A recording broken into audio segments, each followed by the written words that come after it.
परिवर्तन की लहर सिर्फ कुचायकोट में ही नहीं बल्कि पूरे बिहार में है। सबको मालूम है कि बिहार को बदहाली से बाहर निकालने और बीमारू राज्य के तमगे से मुक्ति दिलाने का केवल एक ही रास्ता है, आमूल चूल परिवर्तन। यानी सिर्फ सरकार नहीं, व्यवस्था का परिवर्तन। एक समय था जब आज़ाद भारत में बिहार अकेले पूरे देश की 40% चीनी का उत्पादन करता था।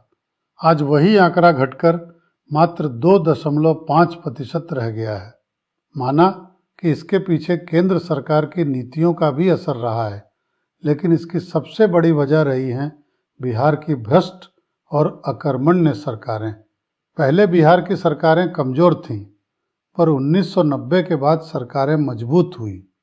मगर पिछले 35 वर्षों में दो बड़ी पार्टियों ने बारी बारी से बिहार पर राज किया और दोनों जातिगत राजनीति की रोटियां सेकती रही। विकास की बातें तो हुई, लेकिन नतीजे या तो अधूरे रहे या पूरी तरह विफल। बिहार की शिक्षा, स्वास्थ्य, रोजगार और उद्योग सब कुछ चौपट हो गया। आज बिहार सिर्फ सस्ते मजदूरों की सप्लाई करने वाला राज्य बनकर रह गया है। यहाँ के लोग दूसरे राज्यों में जाकर अपमान और तिरस्कार झेलने को मजबूर हैं। बिहारी जो कभी एक पहचान थी, अब गाली बन गई है। इसलिए लोग अपनी पहचान छिपाने लगे हैं। कुचायकोट भी इस स्थिति से अछूता नहीं है। यहाँ राजनीति और वोट का ध्रुवीकरण केवल जात पात के नाम पर होता है। उसे वोट दोगे तो जंगल राज आएगा, फलाने को दोगे तो रंगदारी चलेगी। विकास के मुद्दे गायब हैं। नेता अपने अपने जातीय समीकरण बिठाने में लगे हैं। जनता को पैसे बांट देना और घर जाकर फोटो खिंचवा लेना यहाँ विकास का पर्याय बन गया है। लेकिन ये काम असल में समाज सेवकों के होते हैं, जो बिना किसी पद पर रहते हुए भी समाज के लिए काम कर सकते हैं। अगर कोई व्यक्ति वैधानिक पद पर है तो उसके कुछ मूल कर्तव्य हैं। पूरे विधानसभा के सर्वांगीण विकास के लिए काम करना, न कि सिर्फ अपने वोट बैंक को लाभ पहुंचाने के लिए ही ध्यान देना।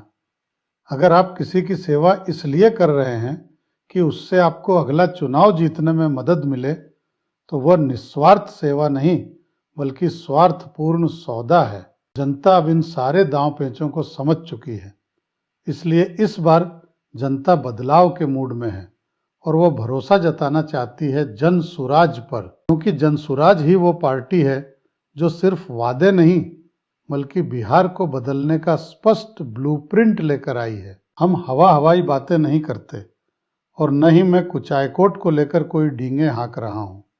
मैं जिस भी विकास की बात करता हूँ उसके पीछे ठोस प्लान ऑफ एक्शन है। इसलिए इस बार बस एक मौका दीजिए, जन सुराज पर भरोसा जताइए और बदलाव अपने सामने देखिए। 6 नवंबर को स्कूल का बस्ता निशान याद रखिए।